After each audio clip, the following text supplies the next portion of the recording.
A new lawsuit accuses the county of illegally taking money from two sisters who were in foster care.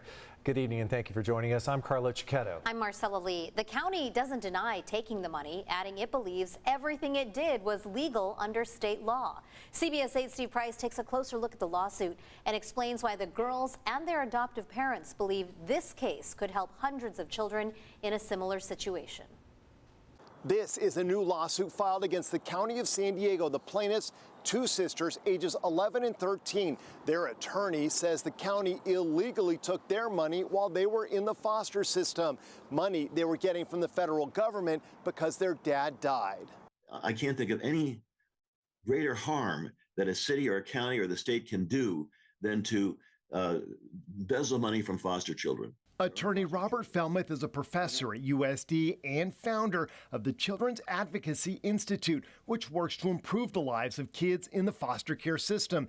He says this type of thing has been going on all over the country for years. That money should go into a trust fund, which should be available to the child when the child gets out at 18 to 21, so they can get a car to get to work, so they can go to college. They can do all sorts of things they need to do to become viable and self-sufficient. Felmuth is one of the attorneys who filed the lawsuit, which claims the county received and spent all or substantially all of plaintiff's Social Security survivors' benefits on what it describes as placement costs, despite the fact that federal, state, and county sources already appropriate money to defendant for the care and maintenance of foster children like plaintiffs.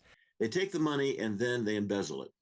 They take all this money and they spend it, stick it back into the general fund. We love those girls. Amy asked us not to use her last name to protect the girls who she fostered and then adopted. She assumed the county was putting their money in a trust fund, but when she inquired about it, she says the county gave her the runaround. I was very confused and also very upset. Amy contacted Felmuth, leading to the lawsuit. These kids are due $25,000 in survivor benefits.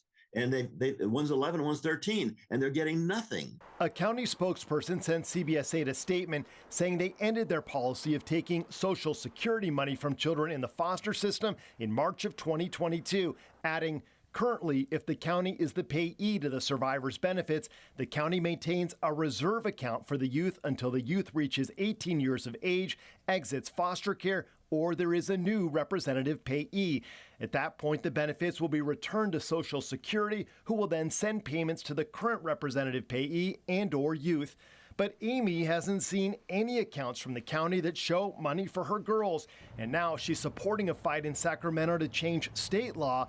They're hoping a new bill will be introduced in the next few weeks. Even if the kids don't get those funds back, our intention is to, as a family, the four of us, my husband and the two girls, we've sat down and we said, if we can change the course for other kids that go into Child Protective Services, that's the ultimate goal here for us. In Kearney Mesa, Steve Price, CBS 8.